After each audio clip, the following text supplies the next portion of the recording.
Good morning / good afternoon, everybody. This is Jason Hintersteiner. I'm the Director of Business Development at LigoWave. We're going to be starting this webinar in just a few minutes. During the webinar, you're welcome to post questions. At the end, we'll leave a few minutes for questions so that I can go through and answer them. Okay, we're going to go ahead and get started. Again, my name is Jason Hintersteiner. I'm the Director of Business Development here at LigoWave. Today's webinar is entitled LigoWave, We've Got Your Backhaul. And it's going to be an overall description of our company and our products and some of the things that we offer in the marketplace that distinguish us from our competitors. I encourage you to ask questions. Given the format of the webinar, you'll need to post the questions in the questions window that you have through the GoToWebinar, and we'll leave some time at the end so that I can answer any questions that you have that come up during the presentation. So let's go ahead and get started. And first, I'm going to start with who we are. So who is LigoWave? We are new to the US market, but we are not new to the US, and we are not new to Wi-Fi. We've actually been around for over 10 years, and our global headquarters is in Canton, Georgia, which is a suburb of Atlanta. We have our global R&D in Europe, and our factory, our production is in China. So we've been in this business for over 10 years. We were founded in 2007. We've got 15 branches around the world, and we sell to over 100 countries worldwide.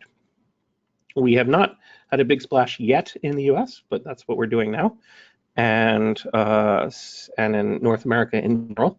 So for our US and Canadian customers, this is hopefully a good opportunity for you to learn about us and what we do and what makes us special compared to the competition.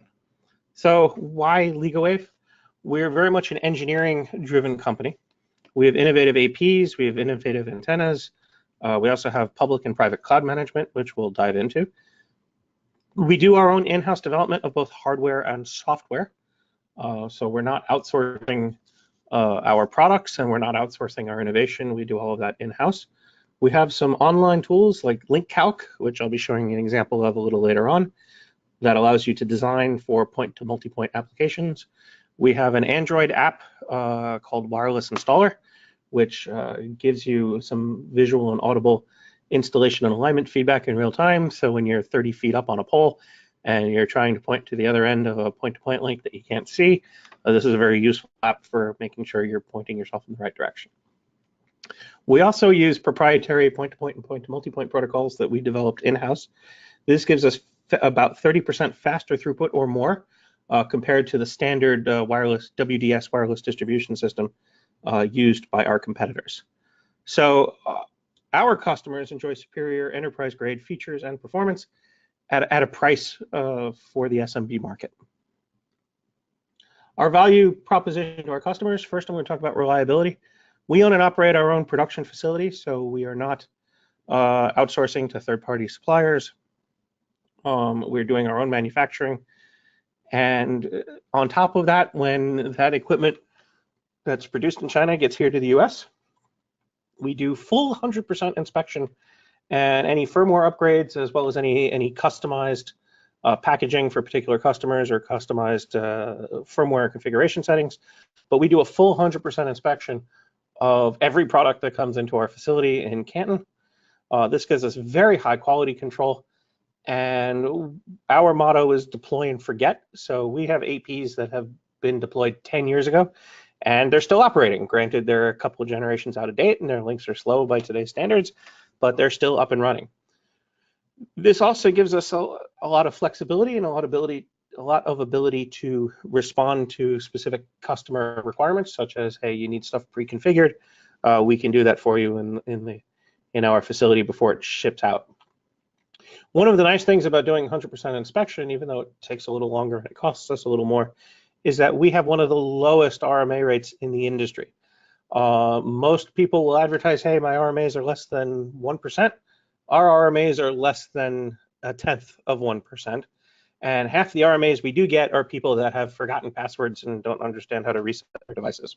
So simple configuration things. It has nothing to do with defective hardware. Our stuff is extremely reliable. We also provide free in-house pre-sales and post-sales technical support. So we have a worldwide support network that is in-house. Everybody in our support team is a LigoWave employee. We do not outsource to third-party companies for support. That means that our support people are trained and they understand the product and they are loyal to the company and they are intent on helping our customers resolve their issues or figure out the right products for their applications. The other piece of this is that, especially on our pre-sales side, our support team are systems engineers and application engineers. Many of them are certified wireless engineers, including myself. And hence, when we do pre-sales, we're not focused on products, but we're focused on your applications. So it's not a matter of, hey, look at this shiny new product that we have that we want you to buy. It's, hey, I got to put cameras out at 15 locations and I don't have line of sight to all of them, and how do I actually figure out the right mix of products and where to mount them in order to get there? That's the kind of thing that we can help you with. We're also big on channel management in order to ensure that our partners are profitable. So we're one of the few SMB vendors out there that has very strict MAP enforcement, minimum advertised price. We have partner programs in place for loyal customers. And we do marketing campaigns and other marketing programs to help our distributors and our resellers be able to go out there and push our product and make sure that their customers are actually buying LigoWave. So we're very big on protecting our market channels, which guarantees higher profitability throughout the value chain. Our belief is if you're adding value, you should be making money selling our product. So what kind of applications we do? We do everything. So we work with wireless service providers. We do a lot of wireless surveillance. We also do industrial applications, as well as classical enterprise applications. Top applications, obviously internet access, video surveillance is very big for us. Any type of backhaul between buildings. We do a lot of hotspots and larger Wi-Fi networks. And everything is cloud managed, and I'll talk more about our cloud management in a few minutes. So the types of vertical markets that we do: parking lots, marinas, RV parks and campgrounds, public event spaces, corporate and educational campuses, multi-dwelling units, such as apartments, student living, hotels, so forth, construction and industrial, especially a lot of gas and oil facilities. We'll also do storage, we'll do rural and farmland. We will deploy anywhere and everywhere for your convenience. So our equipment is designed to work in a large variety of environments, whether they're regular outdoor environments or harsh outdoor environments or indoor and outdoor Wi-Fi. We have products that will meet that mix. So let's talk a little bit about the products in our portfolio. And I'm going to start with our flagship product, which is our Ligo P2P Rapid Fire. This is our enterprise grade flagship long distance heavy duty point-to-point product. It's designed to go several miles. The maximum data throughput that you can push through this, so not that half duplex data rate that everybody advertises, but the amount of data that you can actually push through this link, which is what everybody cares about, we can get 700 megabits per second of data throughput through our links. Applications for this are things like cell carriers and large enterprise deployments. Often a lot of industrial environments will use this as well because of the IP67 outdoor enclosures. It has PoE pass-through, so if you want to use this for surveillance or for remote Wi-Fi access, that can be done. It has an integrated 2.4 gigahertz management radio, so if your AP is mounted 30 feet or 50 feet up, and you don't want to climb the tower in order to log into it and configure it, you can program it wirelessly. This platform also has single side configuration with a setup wizard, which means I only have to set up one side of the link, which is really, really convenient when you're out in the field trying to configure things. You might need to tweak channels or security settings and so forth. You only actually need to touch one side of the link, and the settings will automatically propagate to the other side once that other side links up. We also do QoS in both hardware and software. We're one of the few vendors that actually will do QoS in hardware. And that is one of the things that allows us to get that 700 megabits max throughput in addition to our proprietary protocol, which I'll talk about in a few minutes. We also have an integrated spectrum analyzer and integrated surge protection. So let me show you an application example. This is a link across the Tyrrhenian Sea from Rome to Sardinia. It is 300 kilometers or 190 miles, point to point. It has hooked up to it. You can see the pictures on the right there. We're hooked up to a 4-foot dish antenna that's got a gain of approximately 40 to 45 dBi. So it's a very narrow beam width antenna that we have hooked up to our 5N, which has external antenna ports. And we're getting RSSIs in the range of -60 to -70 dBm, which means that we can get sustained data throughput over that kind of distance of 100 megabits per second or more, which is very, very impressive for a link of that distance. We have two products in this portfolio. The only difference between them is essentially one has an internal 23 dBi antenna in it, and the other one has external antenna ports if you want to hook up something like a dish antenna. This product is also award-winning. It won the Spectral Efficiency Award at Wispapalooza in 2015. Basically, it was a comparison of a bunch of point-to-point backhaul links from various vendors. And not to brag, but we blew everybody else out of the park. And to my knowledge, Wispapalooza has not redone this contest since 2015, which means that we're still the reigning champions in this contest. But if they choose to do it again, we will definitely step up to the plate. To show you some ideas of ranges that we can get with this equipment, the numbers on the vertical axis are obviously throughput megabits per second. On the horizontal axis, the main numbers are in kilometers, and then you see the miles underneath them in parentheses. And you can see the red line represents what we can get with the built-in 23 dBi antenna. If you need to go further distances and you need to go out further, then obviously you can add a 30 dBi, for example, a 30 dBi dish antenna, and those are the results that you see in yellow. The next product category is our enterprise point-to-multipoint. So very similar hardware, very similar protocol, but this is now designed for point-to-multipoint applications for WISPs and municipalities, as well as kind of larger enterprise customers. We do, again, these also have PoE pass-through for surveillance cameras. They're IP67 rated. They've got the same management radio. It's got the same hardware in terms of QoS for both hardware and software QoS, and the integrated spectrum analyzer and carrier-grade surge protection. And we can get sustained data throughputs of 600 megabits per second through this platform. It's lower than the point-to-point because I've obviously got to cycle through multiple remote points. And the more remote points that you add, obviously there's a little bit of overhead that's added, but we can easily sustain 30, 40, 50 remote subscriber units and get aggregate data throughputs of 600 megabits per second. We have a few models in this category. We've got two base models for the base station. Again, the difference between them is one's got a 90-degree sector antenna built in and the one has external antenna ports. If you want to put on either omnidirectional antennas or you want to put on some other custom antenna. We have 3 subscriber models as well. The one we usually recommend is our LiGo SU520. This has a built-in 20 dBi directional antenna with a 16-degree beam width. We also have a more narrower beam 5-23, which is designed for going further distances. And we also have a model that has external antenna ports if you want to use a dish antenna or some other type of antenna.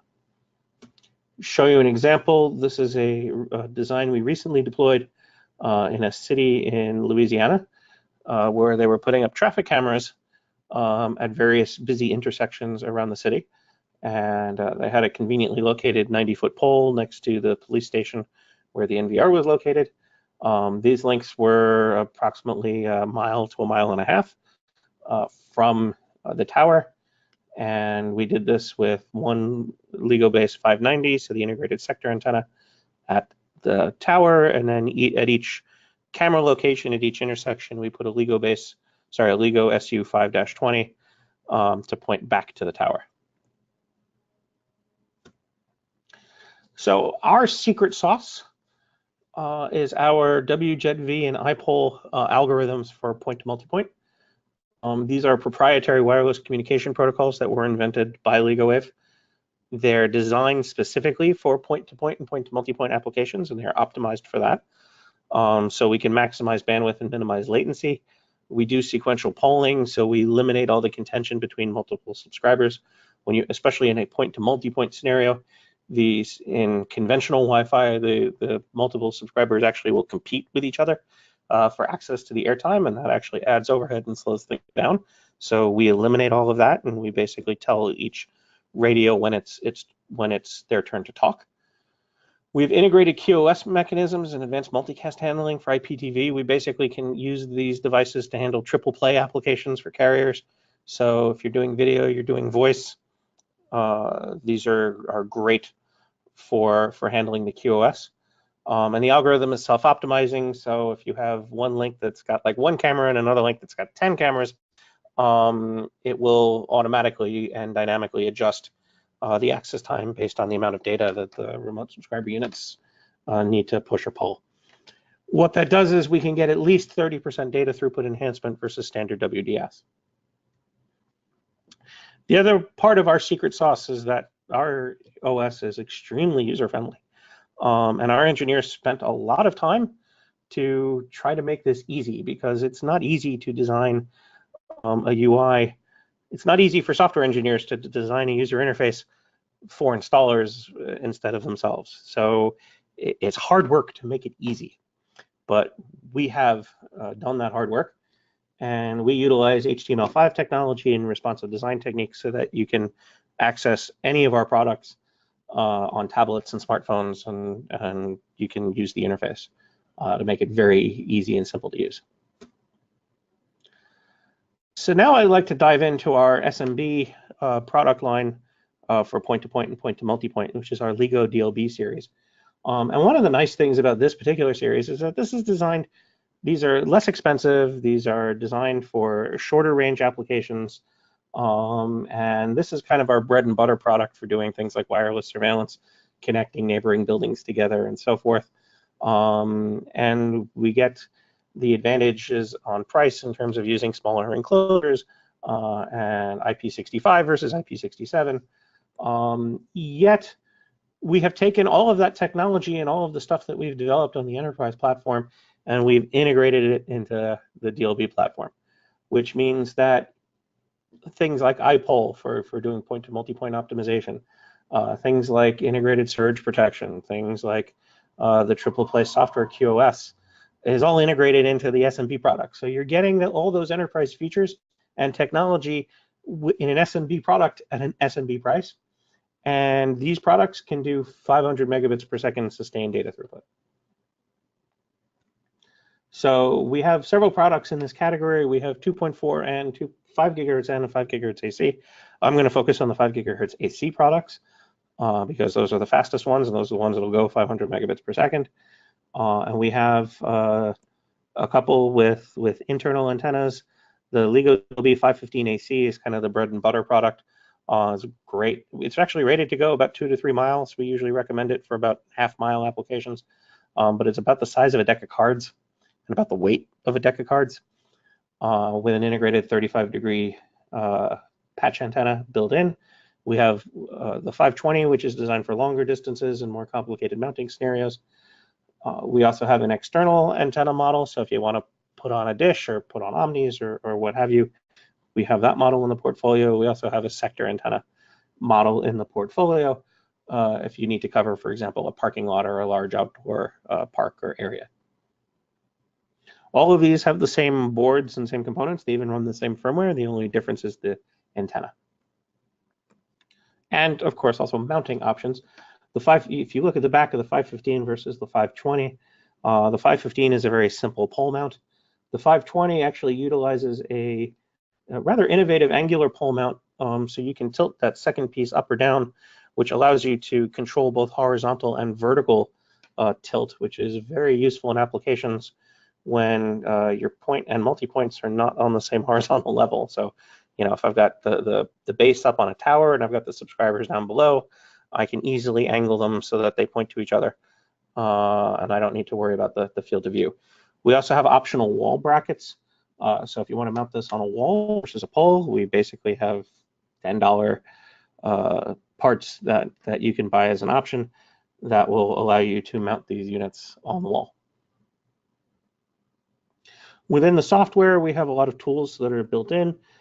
We can do a site survey, so you can look for neighboring Wi-Fi networks. We have antenna alignment.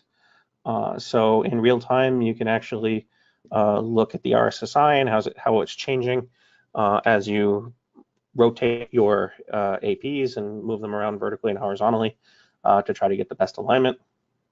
We can do an onboard link test, which will measure the data throughput from one radio to the next. We have a spectrum analyzer built into all of our radios. So in addition to just looking at what Wi-Fi networks I can see in the space by listening for beacon frames, the spectrum analyzer lets me look at all RF energy in the space, no matter its source. So if I've got some weather radar system, or I've got some 5 gigahertz cordless phone or some other 5 gigahertz system in the area, for example, I can see it on the spectrum analyzer. It also has the standard kind of network diagnostic tools for ping and trace route.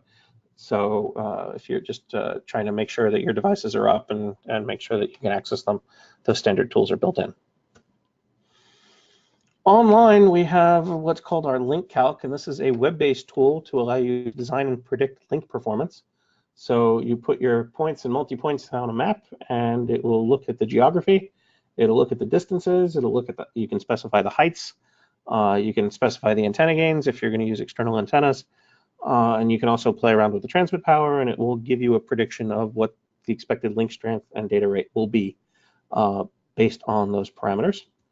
We've also are about to add a camera bandwidth calculator to LinkCalc, specifically for wireless surveillance applications. So you can basically say, okay, if I have 3 cameras at a particular pole, and they're each 2 megapixel, and I'm going to do 25 frames per second, and I'm going to use H.264 compression, you can plug all of that in, and it will determine how much bandwidth you require at that site. So it'll tell you how much based on the link distances and the equipment that you're using. So you can better determine how many cameras you can put at that location based on their throughput needs. This is an example. This is actually not using LinkCalc. This was done by one of our system engineers. Often we get customers that come to us and they have rather challenging applications like this, where in this case they had 9 camera locations, and their NVR building was actually located roughly in the center of the property, which usually doesn't happen. But in this case it was, but they didn't have line of sight to most of their camera locations, and they needed some help and some guidance in terms of figuring out how many APs they needed and where they needed to put them in order to be able to hit all of the cameras. So, and that's something that our pre-sales engineering team can work with you and your customers on. So if you have an application like this where, I've got multiple cameras and I don't have a line of sight directly, figuring out how many relay shots I need to do, what about buildings I should bounce them off of, and so forth. In this case, with the 9 cameras, we did it with 16 APs, one of which was a sector antenna to hit that top camera in the corner because there was no way to see it otherwise. And again, very common when doing wireless surveillance or outdoor Wi-Fi to have these types of constraints where you need to figure out how to best bounce around your point-to-point and point-to-multi links. We have another interesting application that we do for some customers, which is surveillance in elevators. So it's very common nowadays to put cameras into an elevator cab. But if it's an older elevator, it doesn't have the Ethernet run cable, and to put the Ethernet run cable into an existing elevator that doesn't have it is extremely expensive. But it turns out you can do this wirelessly very easily.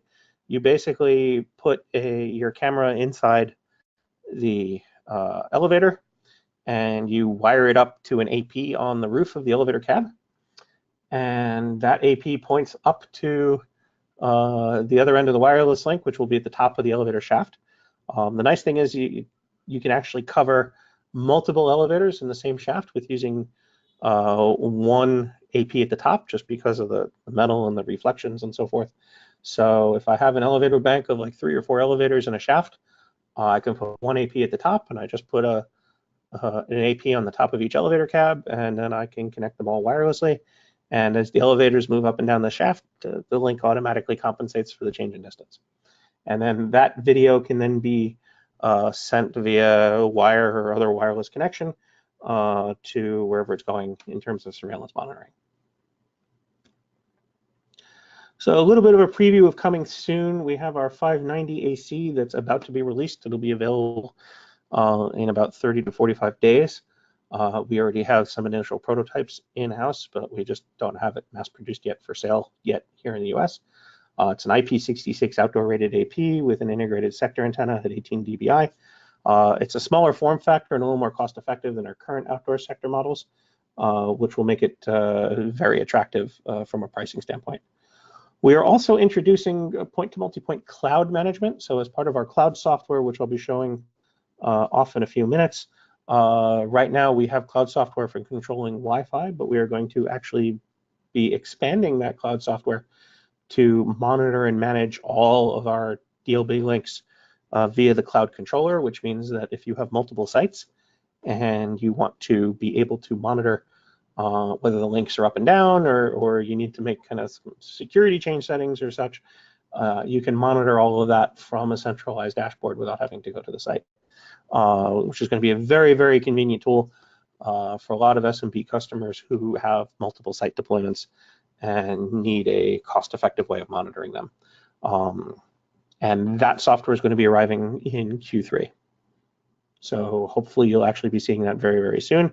It'll work on existing deployments as well. All it's going to require is a firmware upgrade of the AP.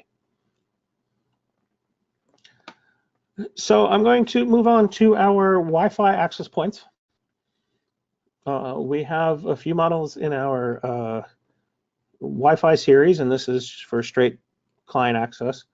So we have a 2.4 only model. We have our NFT2AC, which is the model we usually recommend for most applications. This is an 802.11ac Wave 1 dual stream AP. We also have the NFT3AC, which is the 3-stream version of that. We also have an outdoor IP67 version for outdoor applications. That's basically the 2x2 AC and a hardened outside enclosure. I should mention that this product also won an Innovative Product Design Award a couple of years ago through an Italian design school college. We had a contest going in terms of designing a slick AP, and this particular model won that contest. So we're very proud of the design of the AP. There are multiple integrated mounting options. So you can mount it on the wall, you can mount it on the ceiling. It's got the hooks if you want to do a pole mount. It also has the T-rail bars built in to the back of the AP. So if I want to hang it on a suspended drop ceiling, you could do that very easily, and you don't need additional hardware for that because that's all directly built in to the back of the AP. We also have a wall plate that's coming out for specifically for hospitality and student housing applications, where you could fit over a single or a dual Cat5 junction box in the wall and hook up the AP on the wall, and that's very good for hospitality and student housing applications, as well as some just straight enterprise office applications, because you don't have to run additional wiring. One of the unique features on our indoor AP models is that it actually has a built-in switch. So you have 2 additional ports. So for things like hospitality, if you want to plug in the IPTV, for instance, and you have a wired connection to the television, you can just plug it into one of the extra ports on the back of the AP. Same if you're doing, for example, minibar fridges now in higher end hotels are often IP based and are reporting their systems back. If you want to provide guest access, wired guest access to the users, you can do that. And it is a full managed switch, which means that you can control VLANs on each of the individual ports to allow you to isolate any of your wired devices from your wireless network, which is very, very useful. In terms of configuring these things, they're very, very simple to use. Zero-touch configuration. We have smart auto provisioning. We have auto discovery as well. So once you've configured the first AP, more APs on the network will come out and search for the first AP and copy its configuration settings, and I'll go into that in a few minutes. Very simple to expand networks or to replace access points if you ever have to. You can schedule firmware upgrades through the controller. So you can say, hey, I want to upgrade the firmware at 3 in the morning, or if you're in a hotel, maybe I want to do it at 12 in the afternoon. And we also have centralized device monitoring and management. In terms of how you can operate the APs, most of the time you're going to be using bridge mode, which is kind of the standard. Hey, I have an AP, it's wired into a PoE switch, which is then wired into a router, and I can run my network that way. That's kind of the standard way of doing it. You can also run our APs as a mini hotspot, which is very useful for things like coffee shops and other small retail environments.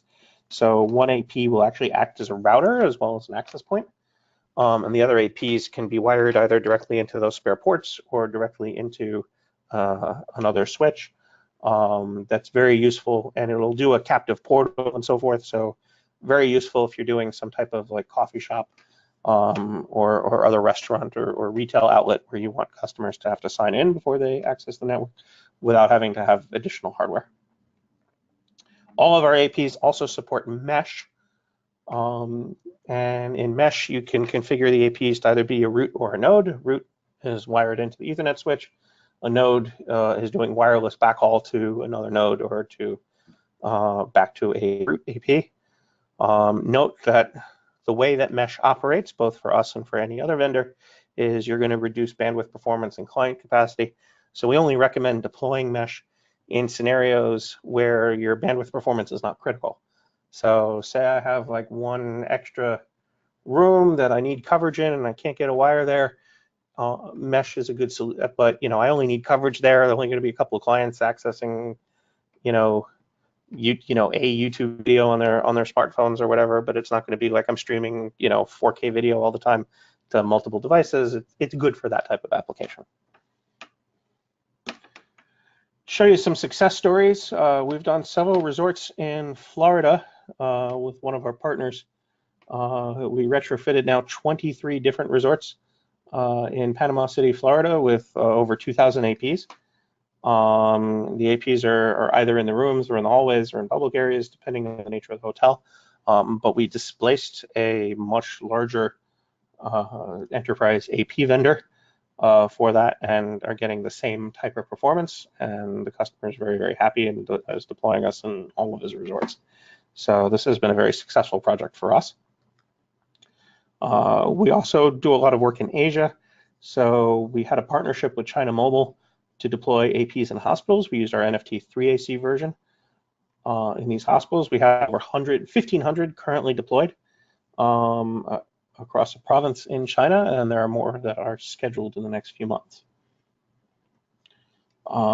This is showing kind of a smaller scale application where we have a medical office facility. It's 2 stories. We used 25 NFT 3ACs placed in specific treatment rooms. And what you're seeing here is basically the predicted signal coverage and predicted co-channel interference. And this is something, if you have a project, say I have, like a 2-story medical facility, or you have a hotel, or some other type of MDU environment, or pretty much any type of environment where you need Wi-Fi, and you need help in terms of, hey, where do I put the APs and how do I set them to make sure that they're working optimally? That's something that we can help you with in order to do this predictive modeling. So that's something that our pre-sales engineers can work with you and your client on in order to make sure that you have the right number of APs and they're placed in the right locations. In terms of managing the APs, there are 3 ways of managing the APs. The first is standalone. You can plug in the AP and just log into it and just configure it, which is kind of the old school way of doing it. There's no centralized controller management in this scenario. I only recommend this scenario if you have a very, very small number of APs, like 1 or 2, in an environment, and you don't need any centralized monitoring or configuration. Then you can just configure them standalone and they work just fine. For larger networks, we can have the first AP act as a master controller on the local area network. So basically you configure the first AP, and then as you start plugging in other APs to the network, they seek out the first AP, and when they find it, they will copy the configuration for SSIDs and VLAN and all that stuff, and then they will report up statistics. So if you want to manage this network, all you have to do is log into that master AP and I can see what's going on across the entire network. This is ideal for kind of small to medium-sized deployments. Operating in this mode, you can manage up to 50 APs in this manner. If you're running multiple networks, then we recommend that you actually use our cloud server, and you actually control these things from the cloud, because you have an unlimited number of APs that you can manage, and you have an unlimited number of sites that you can manage. So it's really good for monitoring multiple sites for sites with a large number of APs. We actually offer this in 2 different flavors. We're one of the few companies out there that has both a public cloud option as well as a private cloud option. Most vendors you will find have one or the other, but not both. And it's basically the difference. It's the same software. It's basically who's hosting it.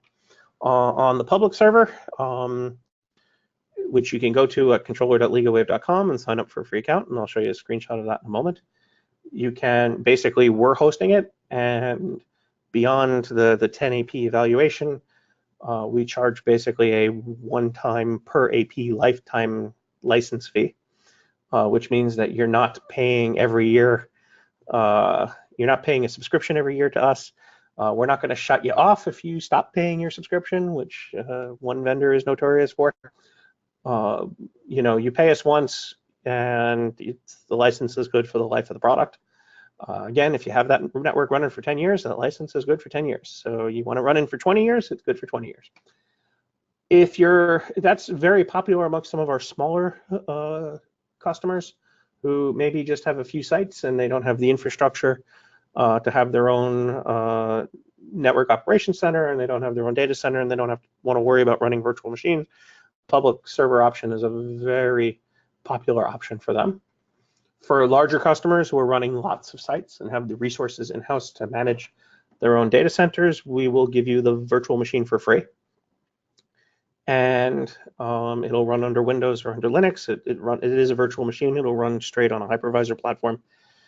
And then you're hosting it, and you can have as many APs talk to it as you want. And again, we give you the software for free, and you're just hosting it. So we have lots of flexible options in terms of how to manage our APs based on your business need.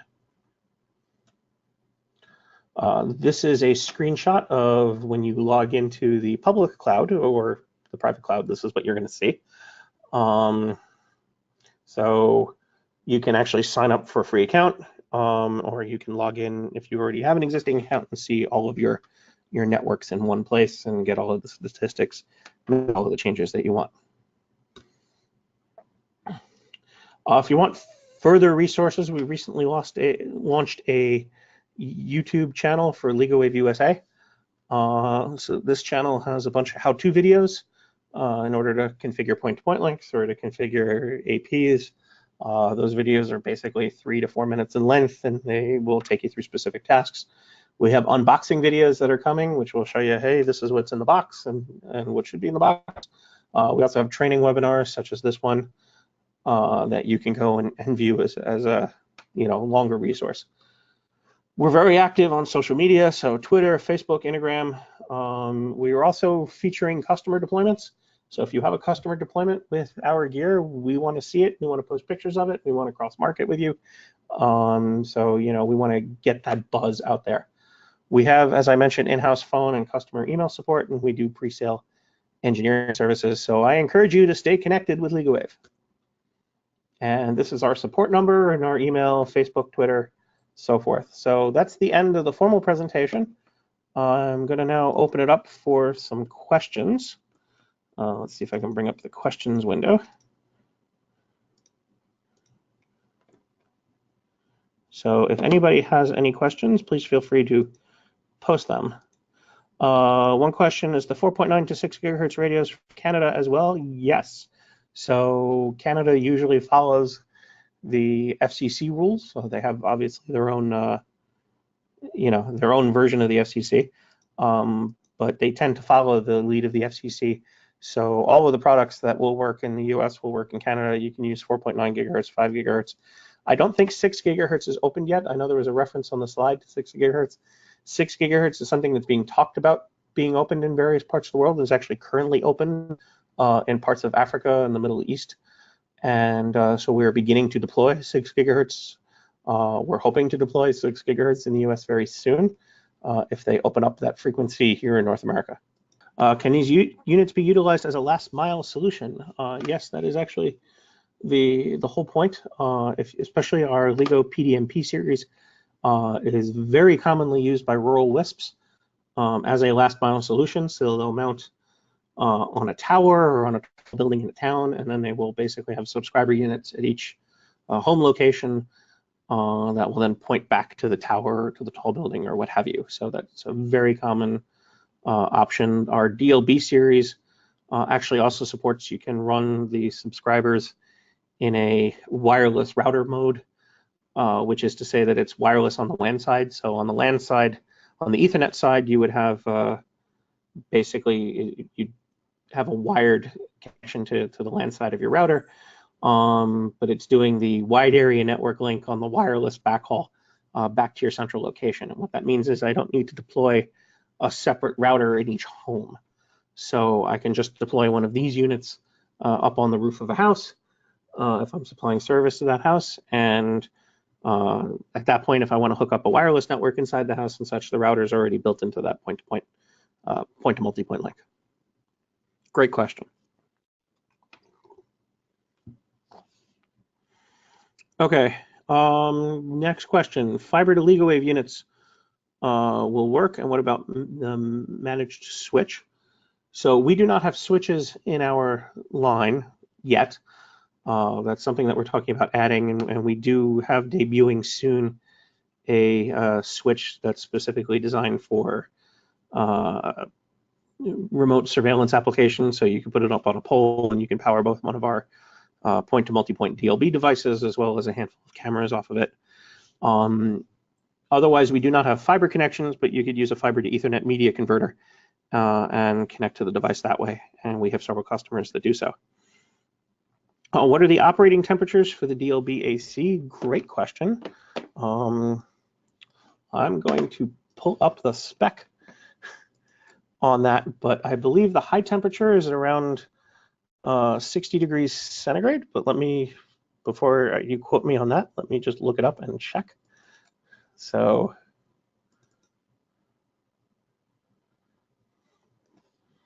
but all of our DLB series are either IP65 or IP66, and they all run basically, okay, they all run from -40 degrees C, which I know is important for Canada because it can get very cold up there in certain parts of Canada in the winter. I have been there, and they will go up to positive 65 degrees C. So they have a very wide temperature range.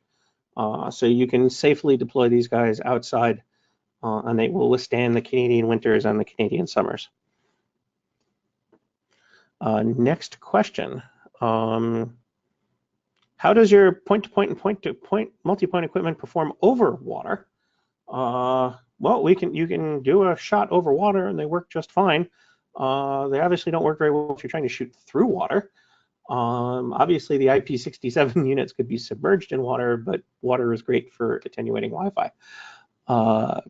But you can, we have a lot of customers who will shoot over lakes and other bodies of water. You saw that application I showed before over the Tyrrhenian Sea, where the bulk of that 300 kilometers was water, and the links work just fine. Next question, what is the warranty policy in our products? We have a standard 2-year warranty on all of our equipment with an optional lifetime warranty that can be bought in addition. Quite honestly, if you're gonna have a problem with these types of products, either from us or any vendor, you're gonna have them, you know, in the first, you're gonna have them out of the box, basically. But we have a standard warranty of 2 years on all of our equipment. Most other vendors, not all, but many other vendors only offer 1 year or less. So we do compete very well on that. How do the AC products perform on towers with other equipment on the tower? Other products do not handle busy channels on the spectrum very well. Obviously, if you're on a tower with multiple devices from multiple vendors, you need to pick your channels very carefully.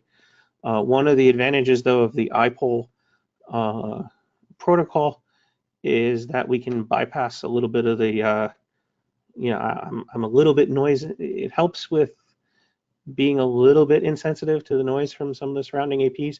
You obviously don't want to be on exactly the same channel as your neighbor, But one of the benefits of iPole is if you are on an independent channel, you're going to be ignoring those beacon frames from other Wi-Fi, and you're just going to be connecting and doing your thing. I live in Yellowknife. Will these units survive negative 50C? I'm happy to explore that with you. Worst comes to worst. I did a refrigerated warehouse application with a different vendor years ago before I started working with LigoWave. And in that particular case, we had put APs in heated NEMA enclosures. At negative 50C, I'd have to check with our product engineers as to whether or not our point-to-point or point-to-multipoint products would withstand those kinds of temperatures. They might. I honestly don't know. If not, though, we can come up with solutions in terms of doing heated NEMA enclosures and so forth in order to keep the APs warm enough so that they will operate effectively. But that's definitely an application that we can work with you on. And I work with some companies here in the US that do solar panel assemblies as well as heated NEMA enclosures and so forth. So if you have an application like that where we need to explore using those types of accessories, we have some resources that we can call on to offer you a solution with a couple of our partners. Can DLB support 8-channel, 8-megapixel 4K video? The answer is yes. As I'll scroll back here, you can see we have this on our LinkCalc. We have the camera calculator coming out. What you can do is obviously you're going to be supporting fewer, 4K cameras, with 8 megapixels than I can obviously support more 2 megapixel cameras than 8 megapixel cameras. But yes, to us, it's all data. So if you have an 8 megapixel 4K video camera at the other end, our APs will easily support that. You'll just be able to support fewer of them because each one is taking up more bandwidth. Are there plans for a licensed product? Great question. Right now, no, although we are exploring offering 6 gigahertz in North America as a licensed product, but there are some constraints on whether or not we can do that, but that's something that we're currently exploring since we have the 6 gigahertz product. Also, as a preview, we are coming out with 60 gigahertz. We will have a 60 gigahertz product coming out by the end of 2018. I know there are a few vendors out there that have already started introducing 60 gigahertz products. That is unlicensed, but that is designed for very high bandwidth, very short distance connections of gigabit data throughputs or higher. And that is something that we are actively pursuing. Our engineers are actively working on. But we currently, right now, we're not planning on other licensed products, though we may offer 6 gigahertz licensed in particular scenarios. Next question. I have a backhaul project coming up with a 3-kilometer distance, and I'm pushing for a gigabit per second modem. What would you recommend for equipment, and what would supply a little drop off at the station point? So if you need to support higher than 700 megabits per second, we may be able to come up with a scheme to aggregate links. In other words, I would put, for example, 2 rapid fires on the same pole, and we could aggregate them through a switch, and that would allow us to basically treat them as one big fat virtual pipe. Certainly the rapid fires could do decent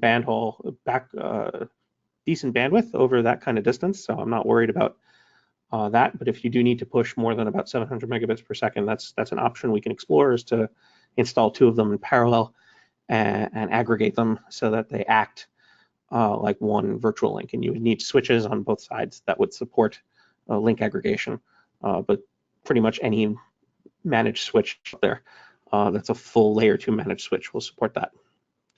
On bulk orders, will LigoWave provide a discount? The answer is yes. So through our distribution partners, we can offer bulk discounts based on the amount of volume that you are purchasing. In the United States, we have a partner program. We can certainly extend that program into Canada with some of our Canadian distribution partners. So if you are buying a lot of gear, then yes, absolutely, you can have a good discussion between you and the distributor and ourselves in terms of appropriate discounts based on the volumes of equipment that you're buying.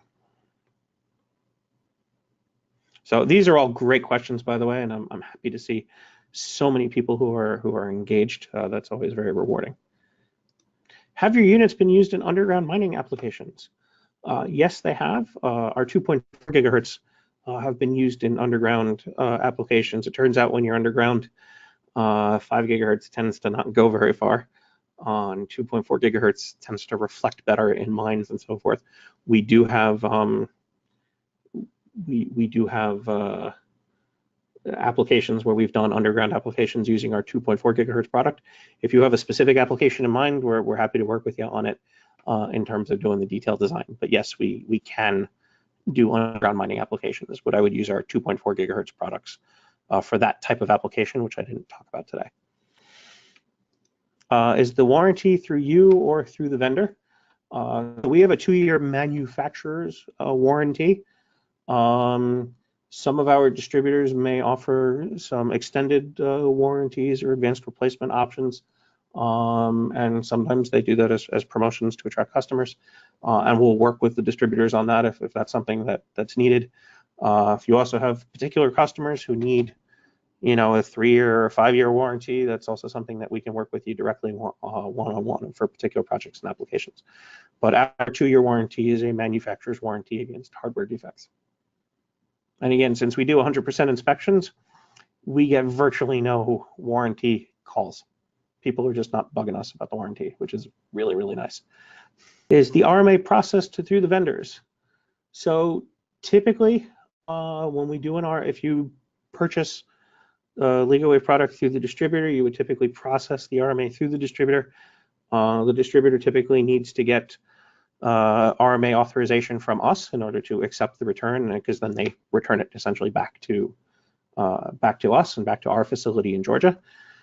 So yes, you would first go through the distributor that you bought it through, but they would be contacting us, and we would go through that process. So yes, you approach your distributor, but ultimately we are handling and approving the RMA. Do your products come in packages of 3 or 5, or are they sold as individuals? So typically we sell our products in individual units. That said, for some of our distribution partners, we have started offering pre-configured kits. So pre-configured point-to-point kit, especially on the DLB line, where say we'll have 2 DLB 515 ACs that are pre-configured to talk to each other.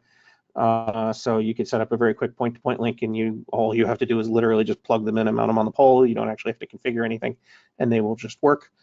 We have a similar kit for point-to-multipoint, where we have a sector antenna at the base and 3 of the LiGo DLB 520s to talk back to it. So we have done that for some of our distribution partners that have a particular market for that.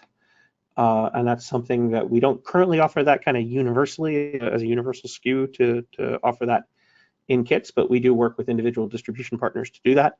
And if that's something that you're interested in, we can do a lot of that, especially for larger orders. We can do a lot of that configuration since we touch 100% of the product, and we're flashing firmware to flash configuration at the same time is very easy for us. So especially for larger customers that need a lot of these types of kits, that's something that we can work on and offer as a special deal and a special promotion. What's the max distance for cable runs? You have 300-foot towers with a total run of 345 feet. So the limit for Ethernet is 100 meters, which comes out to 328 feet. I have, if you're pushing it another 20 feet or so, will it still work? Probably, especially if you're using high quality cable, and your bandwidth requirements aren't too extreme. Basically, you're fighting against the resistance of the cable. So the cables are guaranteed to run, say for Cat5e, they're guaranteed to run at 1 gigabit per second over 100 meters, right? So beyond 100 meters, they're not necessarily guaranteed to get a full gigabit anymore. If you're going to do that kind of run and you want to try to cheat 20 or 30 feet off the spec, I would use Cat6 or Cat6A more specifically, which is designed to run 10 gigabits per second. over 100 meters, because pushing it 20 to 30 feet, all right, you won't get the full 10 gigabits, but you'll still get more than the gigabit that you require for the connection to the access point. You can also, yes, one comment there is use fiber. Yes, you can use fiber, or you can, put a switch somewhere halfway up and then relay the switch in order to put essentially the PoE switch, closer to the equipment. These are all great questions, by the way. Over what voltage range will DLB equipment operate? So most of the LiGo DLBs take 24 volt DC PoE in. So each of the DLB products comes with a PoE injector. It's the same 24 volt that you'll see on Ubiquiti and other vendors as well. We do have a 24 volt to 48 volt PoE converter. So if you have a standard PoE switch running, IEEE 802.3 AF or AT, you can run it through an inline converter, and it basically takes the 48 volts in and then just as a step down transformer, and then puts 24 volts out for the APs. The switch that we are coming out with is actually going to have that's designed for surveillance. It's an industrial switch that's designed for outdoor use, and it'll have a 24 volt PoE out port, as well as multiple 48 volt PoE out ports for things like cameras and so forth. But that's a very good question. You will see, speaking of voltage, we do have a couple of models in the DLB series that are labeled Pro. Our current sector antennas, for example, fall into that category. And those actually use standard IEEE 802.3 AF 48 volt input. Those units are a little bit more expensive, but one of the things that we give you for that additional price is using standard PoE as opposed to the 24 volt PoE. If you have further questions, I encourage you to, I'm going to speed down to the end here. I encourage you to call our support line or to email us. You can also follow us at Twitter at LigoWave. I'm also very active on Twitter. My handle is Emperor Wi-Fi, so EMPERORWIFI. I'm very active in the online Wi-Fi engineering community on Twitter, especially. So if you have more questions, please reach out to us by email. Please reach out to us over social media. Please give us a call. We'll be happy to work with you on specific applications in order to help you deploy LigoWave out in the field. So thank you very much for your time and attention. I'm glad everybody enjoyed it, and hopefully we'll be talking to you again real soon. Thank you.